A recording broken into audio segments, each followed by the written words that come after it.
Voilà, bonjour tout le monde. La suite de l'étude biblique, on en est à Genèse chapitre 13, donc on va commencer à lire chapitre 13 de Genèse. Donc après notre petit épisode, c'est pas le nôtre, c'est celui d'Abraham qui est allé faire un petit tour en Égypte, et qui s'est pas super bien comporté, mais qui en ressort avec du coup des certitudes sur Dieu. Parce que ce qui est intéressant, c'est que Dieu dit les choses, mais nous on a besoin de les croire à un moment donné, et des fois il y a besoin qu'il y ait peut-être des expériences ou qu'il y ait des choses qui se passent pour que on puisse l'intérioriser, tout simplement. N'importe qui peut lire que Dieu nous aime, que Dieu m'aime, mais ça peut être que 3 mots, 4 mots, et finalement dans notre vie, je marche pas avec un Dieu qui m'aime, je marche avec un Dieu qui a dit des choses. Et donc voilà, donc du coup le côté positif de Genèse chapitre 12, c'est que malgré certaines errances d'Abraham, Dieu le préserve et Dieu est fidèle à la parole qu'il a donnée au préalable. Et du coup Abraham il a appris des leçons, il a appris des choses, même si on sait que le péché qu'il commet en Égypte, il va le refaire plus tard chez Abimelech. Comme quoi même les meilleurs sont capables de récidiver des bêtises. Donc Genèse chapitre 13, il est dit, Abraham remonta d'Égypte vers le midi, lui, sa femme, et tout ce qui lui appartenait, et Lot avec lui. Abraham était très riche en troupeaux, en argent et en or. Il dirigea ses marches du midi jusqu'à Béthel, jusqu'au lieu où était sa tente, au commencement entre Béthel et Haï, au lieu où était l'autel qu'il avait fait précédemment. Et là, Abraham invoqua le nom de l'Éternel. Donc là, avant de continuer, donc c'est ce qu'on a vu dans l'intro que j'ai fait dimanche matin.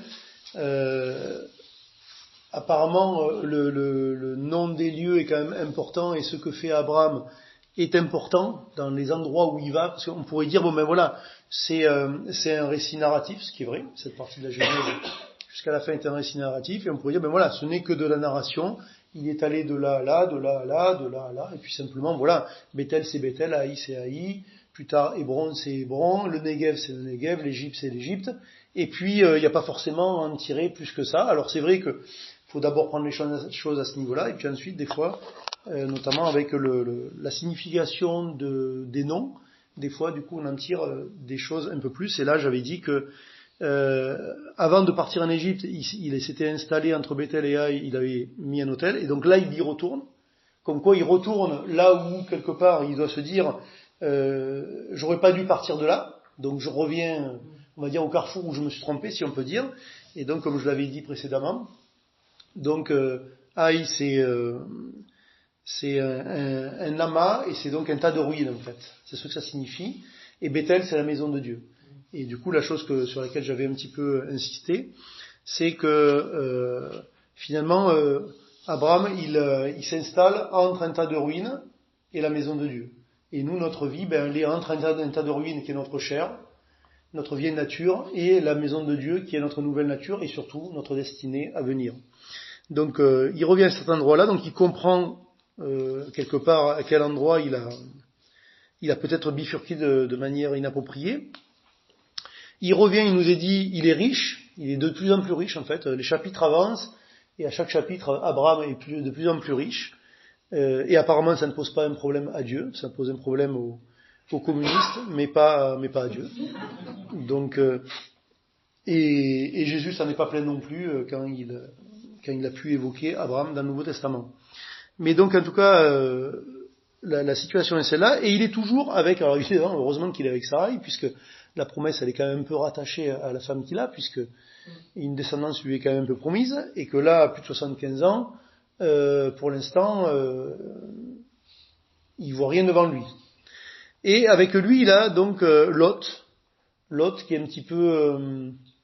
Alors c'est drôle Lot, parce que d'une part c'est un peu une pièce rapportée, c'est ce qu'on va voir un petit peu dans ce chapitre-là. Et en même temps, on peut se dire, oui, mais Lot, il a perdu son père, alors jeune, pas jeune, je ne sais rien, mais en tout cas, il a perdu son père, et du coup, c'est son grand-père qui l'a un peu pris sous son aile, et quand son grand-père est mort à Charan, c'est Abraham qui a gardé Lot avec lui, et qui le continue avec Lot dans sa pérégrination. Autre chose qui est aussi intéressant à noter, c'est que Et ça, c'est intéressant parce que des fois, on veut avoir des explications, surtout, on veut avoir des informations qui ne sont pas données. Là, manifestement, on peut imaginer assez aisément que Lot, à ce moment-là, il a déjà une femme.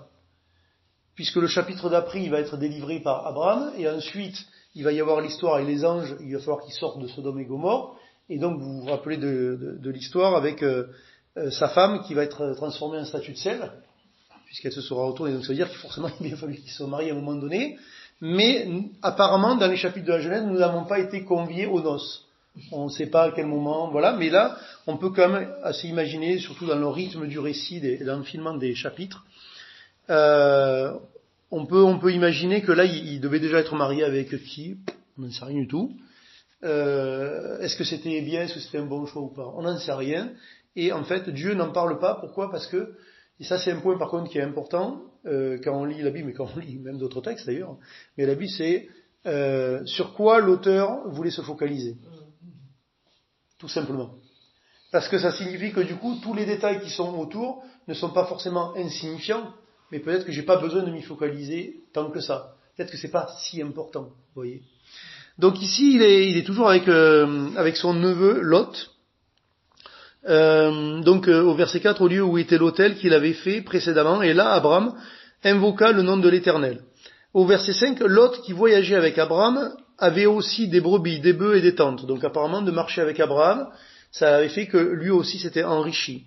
Et la contrée était insuffisante pour qu'ils demeurassent ensemble, car leurs biens étaient si considérables qu'ils ne pouvaient demeurer ensemble. Donc apparemment tous les deux ils étaient quand même riches, Dieu les a bénis, il y a des troupeaux, il y a des richesses, il y a du monde aussi avec eux, on le verra aussi le chapitre d'après, quand Abraham ira délivrer Lot, puisqu'il va quand même mener une armée de quelques centaines de personnes. Donc je veux dire, il n'est pas allé chercher des mercenaires au coin des rues, c'était les serviteurs, les gens qu'il avait avec lui. Donc ça veut dire qu'il y a quand même une grosse caravane qui avance avec Abraham.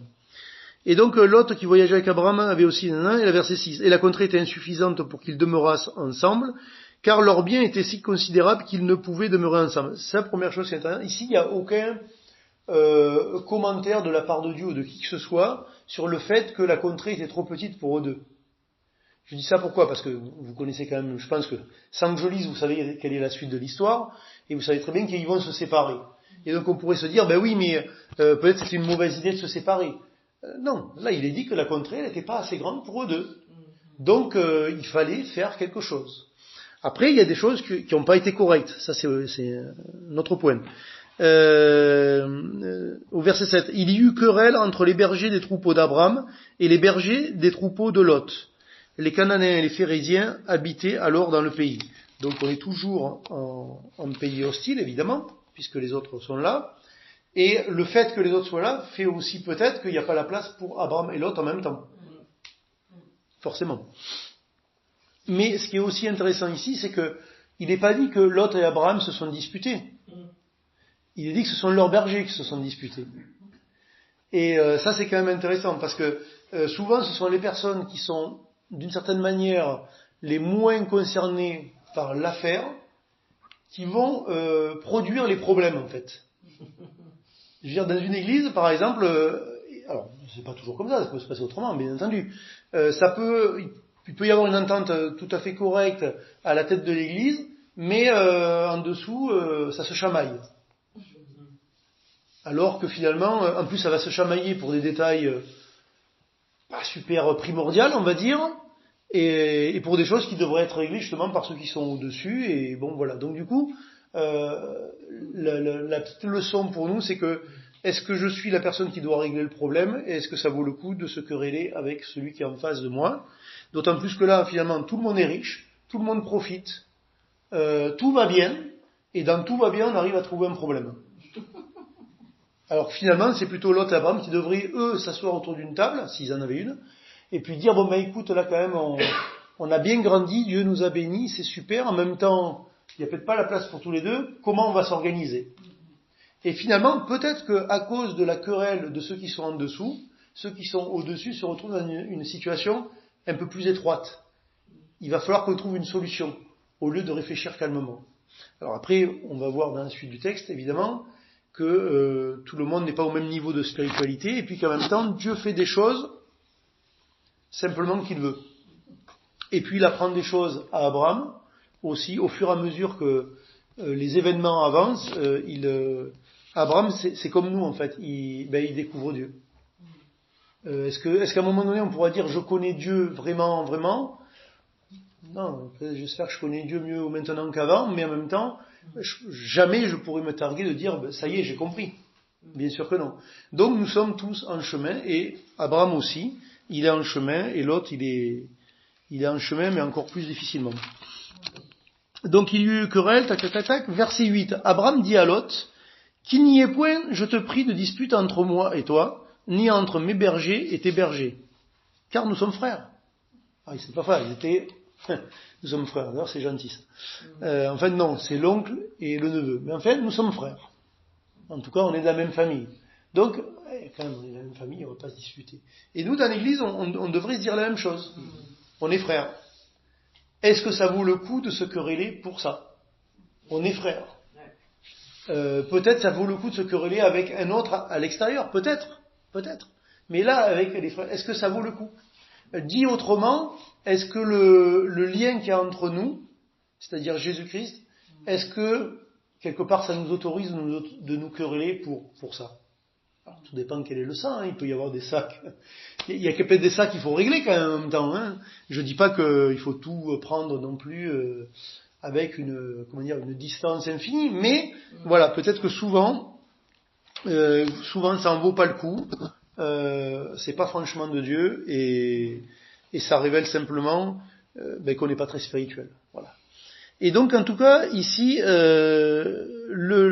Abraham il prend un parti, c'est de dire ok, on est frères, il faut pas qu'on se dispute, il faut pas que nos bergers disputent, donc il faut qu'on trouve une solution. Verset 10, non, je vais pas verset 10, verset 9. Tout le pays n'est-il pas devant toi? Sépare-toi donc de moi. Si tu vas à gauche, j'irai à droite. Si tu vas à droite, j'irai à gauche. En fait, c'est très fort ce que dit Abraham ici. Mais avant de parler de ça, je vais quand même faire une espèce de préambule. Parce que quand on parle de cette histoire-là avec Abraham qui dit, écoute, Lot, donc faut pas qu'on se dispute. Le terrain il est devant nous. Écoute, tu vas où tu veux. Si tu vas là, moi je vais là, et vice versa. Ok, bon. Et on pourrait se dire, donc du coup, Lot il a pas fait le bon choix. Et en même temps, on peut se dire, c'est pas lui qui aurait dû choisir. Et du coup, on pourrait se dire, oui, mais attends, mais Abraham, il laisse choisir. Alors, c'est à qui la faute? Enfin, il est où le problème, quoi? Alors, le problème, il est quand même, de toute façon, je vous le dis de suite, il est quand même sur Lot.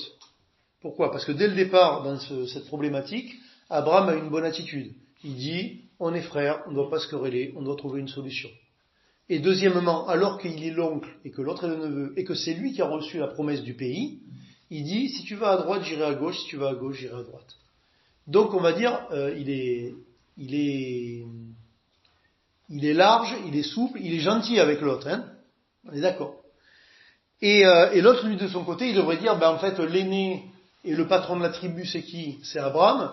Donc moi je devrais dire écoute, non, c'est gentil Abraham, mais c'est toi qui dois choisir.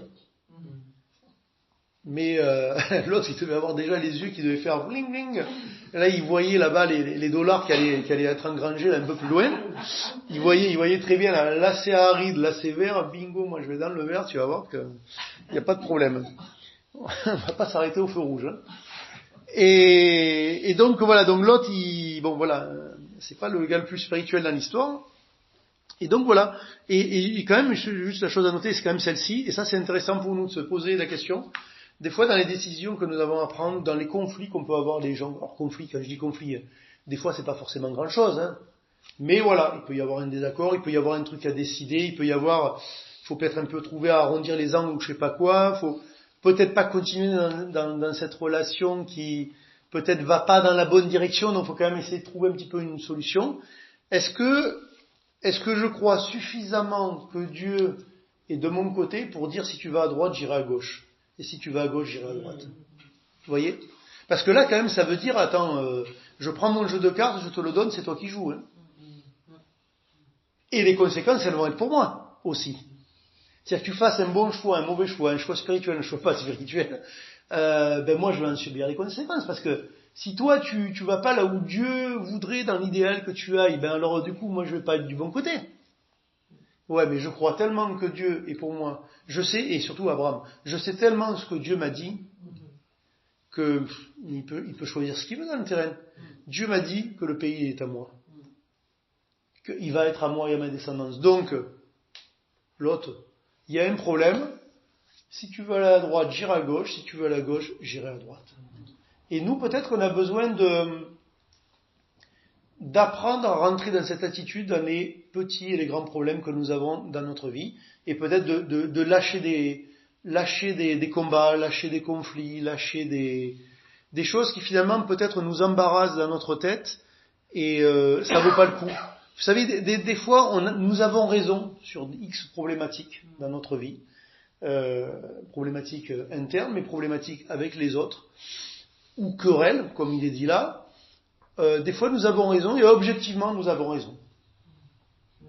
Mais est-ce que la solution, c'est d'imposer le fait que j'ai raison, parce que en plus, c'est moi l'oncle, en plus, c'est moi le chef de clan, et en plus, c'est à moi que Dieu a parlé. Et bien peut-être que le plus souvent, Dieu nous dit, non, tu vas, on va dire, t'abandonner à la providence et à ce que les autres vont peut-être choisir. Et tu vas être, on va dire, quelque part gracieux, gentil, bienveillant, bon, le monde dirait un peu bête, c'est un peu le dindon à la farce, mais tu vas laisser choisir l'autre, et l'autre, fais choisir l'autre, peu importe celui que tu veux, et du coup, tu prendras ce qui reste, voilà, c'est tout. Et voilà, il faut se rappeler de temps en temps que un chrétien, c'est un perdant. Spirituellement, nous sommes perdants sur terre. Nous sommes perdants. Jésus est le plus grand perdant de la terre. Il a tous les droits, il a raison, il a tout ce que vous voulez, et on le met sur une croix, on le maltraite, on lui crache dessus. Après, on veut pas le croire, après ceci, et puis on persécute les autres, et puis on dit que c'est pas vrai. C'est le plus grand perdant de la terre. Et en fait, parce qu'il est le plus grand perdant, il est le plus grand vainqueur. Parce que lui, il va se faire un peuple. Parce qu'il va y avoir du monde qui va aller au paradis. Parce que, voilà. Parce qu'il y a une communion qui va être vécue avec des individus, avec des créatures qu'il a créées. Et donc nous, dans nos aléas quotidiens, on va dire, et dans nos querelles, qui sont peut-être un peu plus problématiques par moment, est-ce que je vais laisser choisir l'autre pour qu'en fait, quelque part, vous savez, quand vous faites ce que Abraham a fait avec Lot, vous êtes sûr que c'est Dieu qui va choisir. Alors qu'en fait, vous devriez être dans la crainte de dire, mais attends, si Lot ne fait pas le bon choix, en fait, c'est pas bon. Vous savez, nous, on a peur du libre arbitre de l'homme, et du nôtre, de libre arbitre, et c'est compréhensible, effectivement, mais Dieu n'en a pas peur. Et Dieu fait ce qu'il veut. Et Dieu fait ce qu'il veut. Ça ne veut pas dire qu'il va violer le libre arbitre des gens, ça ne veut pas dire qu'il va faire de nous des robots et tout, mais il va faire ce qu'il veut. Et donc ici, Lot leva les yeux et vit toute la plaine du Jourdain, qui était entièrement arrosée, avant que l'Éternel eût détruit Sodome et Gomorrhe. C'était jusqu'à Tsoar, comme un jardin de l'Éternel, comme le pays d'Égypte. Alors pourquoi est-ce que ça nous est précisé? C'est pas très compliqué. C'est que ça, c'est écrit 700 ans plus tard par Moïse, qui s'adresse au peuple qui est devant lui, et qui va, en tout cas, qui est proposé d'entrer en Canaan à terme. Donc eux, ils savent pas comment était la vallée du Jourdain, Sodome, Gomorrhe, etc. Puisque Sodome, Gomorrhe, ça n'existe plus à leur époque. Et apparemment, on va dire la topologie, si vous voulez, elle a un peu changé vu que Dieu a un petit peu jugé le coin entre temps. Donc il nous dit ça. Donc Lot choisit pour lui, verset 11, Lot choisit pour lui toute la plaine du Jourdain, et il s'avança vers l'Orient. C'est ainsi qu'ils se séparèrent l'un de l'autre. Et c'est intéressant parce que, vous voyez, Abraham, il dit, ok, bon, si tu vas là, je vais là. Alors, encore une fois, c'est sûr que je tire une interprétation d'un texte écrit courtement, on va dire. Mais quand même, on voit pas de revoir, on voit pas d'embrassade, on voit pas on se met autour d'une table, on scelle un contrat, ou on finalise un accord, quelque part. Non, on a l'impression que l'autre, il part comme un voleur, en fait. En tout cas, dans le rythme du texte, on a l'impression qu'il part comme un voleur. Si tu vas à droite, j'irai à gauche, tu vas à gauche, j'irai à droite, l'autre, il aura la peine, ah ouais, c'est sympa là-bas, je te dis même pas au revoir, je m'en vais. Ça s'est peut-être pas passé comme ça, sûrement que ça s'est pas passé comme ça. Mais la manière dont c'est écrit, le rythme du texte, nous fait penser, nous donne à penser, en tout cas, donne ce ressenti que l'autre, il est parti comme un voleur. Et chose qui est intéressante, c'est que Abraham, quand il dit choisis quel côté, moi j'irai de l'autre, il est sincère quand il le dit.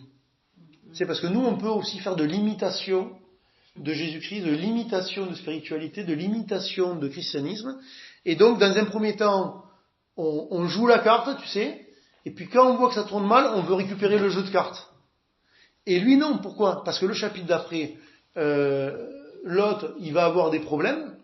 Et Abraham, je veux dire, il pourrait dire, mon petit neveu, tu as choisi. Advienne ce qu'il advienne. Hein? On récolte ce que l'on sème. Moi, je suis bien dans mes montagnes, il n'y a pas de souci.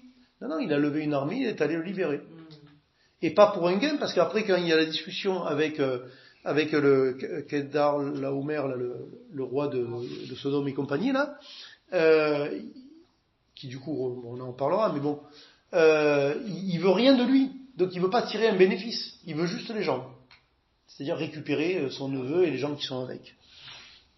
Donc Abraham, ce que je veux dire, c'est que c'est pas juste une parole en l'air, c'est nous, ça peut être ça, ça peut être, ok, bon, ok, chrétien, ok, faut laisser sa place, ok, pardonner, ok, passer en deux, après, ok, voilà, ok, et tu joues le truc, tu sais, tu joues le truc, tu dis le truc, tu fais le truc, ok, d'accord, je te pardonne, mais une fois que ça tourne un peu vinaigre pour l'autre, je dirais, mais si t'as pas un bâton pour lui enfoncer encore la tête dans le trou, tu vas aller l'acheter le bâton, quoi.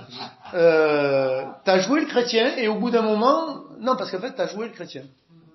Mais Abraham, il apprend réellement des leçons de Dieu, il apprend réellement de Dieu, il croit réellement en Dieu, et du coup, il fait les choses simplement. Et il les fait, et il assume les conséquences s'il y en a. Et nous, ça doit être la même chose. En tout cas, on doit apprendre à marcher sur ce chemin. L'autre choisit pour lui toute la plaine du Jourdain, il s'avance vers l'Orient, c'est ainsi qu'ils se séparèrent l'un de l'autre. Abraham habita dans le pays de Canaan, et Lot habita dans les villes de la plaine, et dressa ses tentes jusqu'à Sodome. Les gens de Sodome étaient méchants, et de grands pécheurs contre l'Éternel. Alors là, il y a 2-3 trucs à dire. Comment dire, premièrement,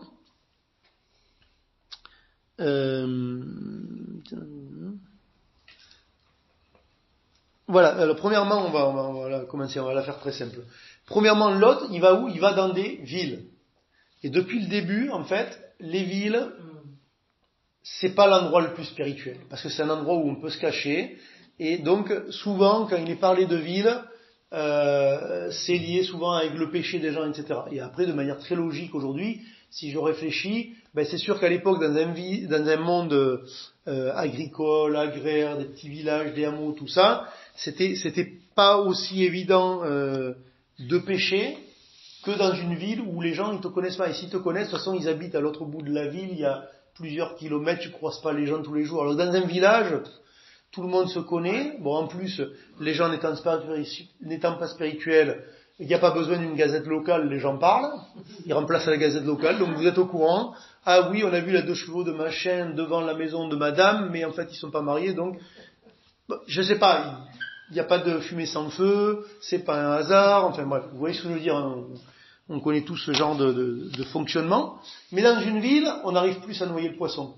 On n'arrive plus à noyer le poisson, on n'arrive plus à vivre indépendant, séparé des autres, etc. Alors après, dans un deuxième temps, on s'en plaint, on empathie parce que du coup, on est seul, on s'ennuie et on en souffre.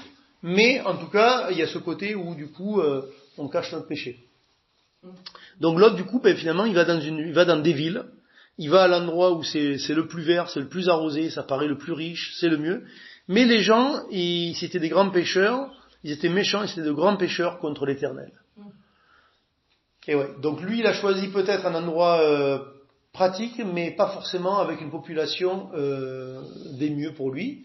Alors que dans la montagne, finalement, il n'y a pas trop de monde, quoi, si on peut dire. Et puis une autre chose, c'est qu'ils sont méchants et ils sont de grands pécheurs devant l'Éternel. Se rappeler que tout ce que nous réfléchissons et pensons, c'est par rapport à l'Éternel. Parce que sinon, oui, la notion du bien et du mal, moi je pense ça, toi tu penses un tout petit peu à côté, l'autre c'est vraiment différent, et puis on juge les uns les autres, moi, etc. sur nos notions. Non, la question c'est qu'est-ce que Dieu dit, qu'est-ce que Dieu pense de moi, de l'autre, de la situation, de la vie, de ci, etc. Et on a besoin de revenir à ça, parce que sinon, ça ne nous aide pas à penser correctement devant Dieu, parce que c'est devant Dieu que nous pensons. Ensuite, un autre point qui me paraît essentiel, c'est qu'il est dit, Abraham habita dans le pays de Canaan, et Lot habita dans les villes, etc. J'ai regardé la carte, j'ai dit, mais en fait, c'est très intéressant cette phrase, parce qu'en réalité, les deux, ils habitent dans le pays de Canaan. Sodome et Gomorrhe, c'est où? C'est pas ailleurs. C'est pas à l'autre bout du monde. Mais par contre, il est précisé, c'est Abraham qui habite dans le pays de Canaan. Et Lot, on n'a même pas besoin de dire qu'il habite à Canaan ou qu'il habite ailleurs. Lui, il est dans les avantages qu'il a choisis. C'est tout. Mais Abraham, il habite à Canaan. Et c'est confirmé par la suite du chapitre, parce qu'au verset 14, il est dit, l'Éternel dit à Abraham, après que Lot se fut séparé de lui. Et ça, c'est important, parce que Dieu a parlé à Abraham avant. Il a parlé à Ur en Chaldée, il a parlé à Charan, il a parlé une fois qu'il arrive en Canaan avant d'aller en Égypte. Et là, il va encore parler à Abraham. Mais il va parler à Abraham une fois que Lot est parti. Une fois que Lot est parti. Et ça, pour moi, ça veut dire une chose. Ça veut dire que Lot, il était de trop dans la partie. Les promesses, elles étaient à Abraham, elles étaient pour Abraham, et Lot, il était en plus. Donc, par contre, ça ne veut pas dire qu'il ne pouvait pas rester.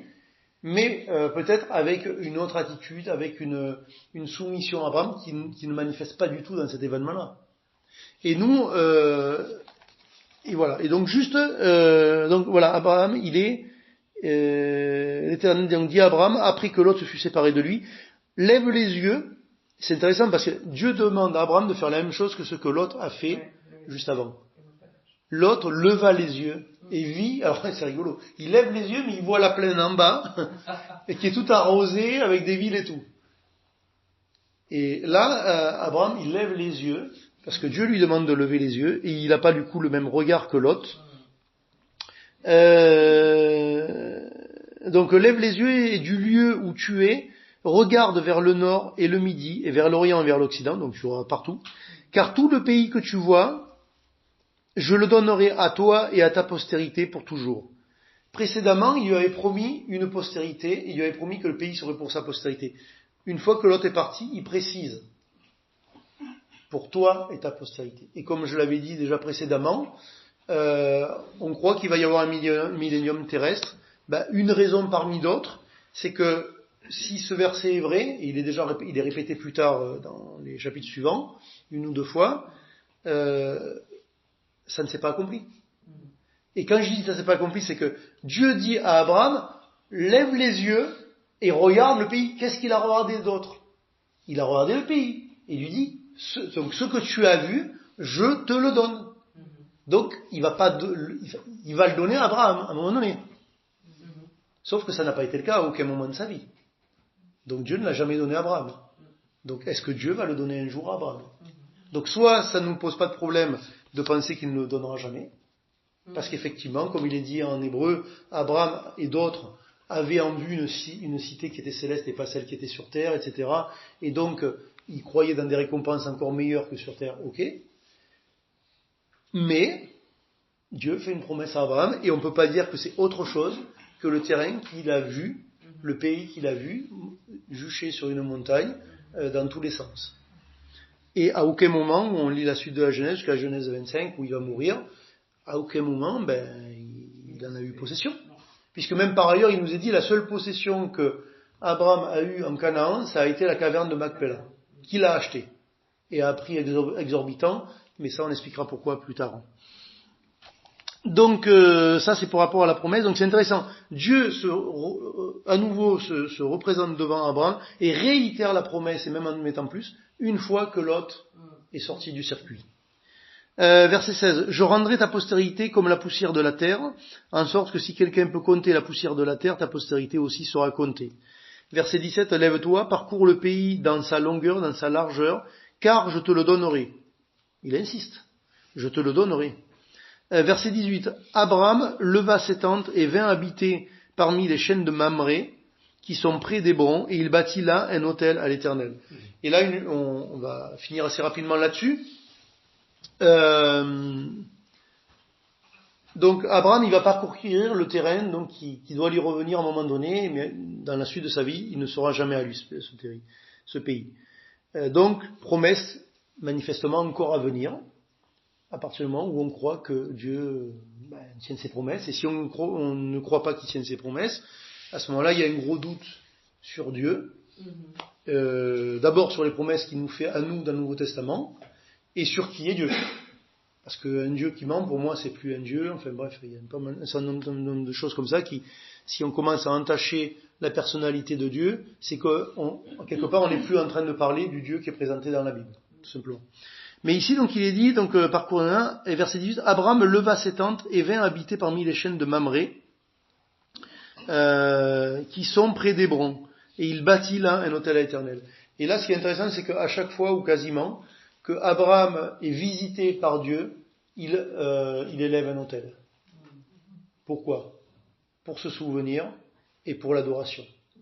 Et le dernier point qui est important, au début, j'ai réitéré ce que j'avais déjà dit sur Bethel et Haï. La dernière fois, on avait parlé, quand il est arrivé en Canaan, il s'est arrêté dans un premier temps à Sichem, qui parle d'épaule, enfin que ça veut dire c'est l'épaule, c'est la force. Et ici, en fait, c'est intéressant parce que là où il s'arrête, et après il va un petit peu tourner dans les 3 points, Sichem, Bethel et Hébron. Hébron, c'est à 35 km au sud de Jérusalem, donc on est toujours dans les mêmes coins. Et Hébron, ça signifie communion. Ça signifie communion. Et là où Abraham va continuer son chemin de foi, après il va se déplacer, on sait qu'il ne va pas rester que là, mais c'est dans la communion. Et nous, je dirais que, à l'instar de l'attitude d'Abraham vis-à-vis de Lot, dont on a parlé tout à l'heure, qu'est-ce que nous recherchons spirituellement dans notre vie ? Est-ce que je recherche d'avoir raison par rapport aux autres, ou est-ce que je recherche la communion ? La communion, alors, ne me mélangeons pas. Pas la communion absolument avec les autres, mais d'abord la communion avec Dieu. Parce que sachons une chose, c'est que lorsque nous péchons, c'est devant Dieu que nous péchons, c'est par rapport à ce que Dieu dit que nous péchons, et le problème, il se retrouve d'abord vis-à-vis de Dieu, et après les conséquences vont être vis-à-vis avec les autres en fait. Mais en fait, le problème, c'est pas tant que j'ai des querelles avec les autres, même si ça en est un problème. Ça, c'est la conséquence du fait que je ne suis pas en communion avec Dieu. Que j'accepte des querelles entre moi et Dieu quelque part. Et du coup, la conséquence, c'est que ma vie, elle va glisser vers, je vais avoir des querelles avec les autres. Pour des mauvais motifs. Parce qu'on peut éventuellement avoir des querelles pour des bons motifs, pour défendre la vérité, voilà. Et quand je dis la vérité, pas la vérité de mon bout de jambon, la vérité doctrinale, pour des choses qui ont plus importantes, pour l'intégrité du corps de Christ, pour des choses qui sont autres. Et donc, voir juste cet élément-là, vraiment cette attitude d'Abraham qui a appris une leçon en Égypte, alors qu'il avait mal démarré, et qui découvre de plus en plus qui est Dieu. Il a vu un Dieu qui non seulement l'a protégé, mais a tenu parole, parce qu'en Égypte, finalement, Dieu a béni ceux qui ont béni Abraham, et il a maudit ceux qui l'ont maudit. Donc alors que c'était lui qui était fautif, Dieu a été de son côté. Et là, il marche sur un chemin où en fait, il manifeste qu'il a confiance dans ce que Dieu dit. Et la base de notre vie avec Dieu, c'est celle-ci. Est-ce que j'ai confiance dans ce que Dieu dit ? Donc forcément déjà ce qui est écrit, et ensuite ce qu'il peut éventuellement me dire de manière plus particulière à moi, mais dans ce que Dieu dit. Et si j'ai confiance dans ce que Dieu dit, je peux m'aventurer sur des choix et prendre des risques un peu comme Abraham qui dit, écoute, il faut qu'on règle le problème de toute façon. On ne peut pas rester ensemble là. Donc si tu vas à droite, je vais à gauche et vice versa. Pourquoi ? Parce que lui, ce qu'il veut, c'est la communion. D'abord avec Dieu et ensuite avec les autres. Amen.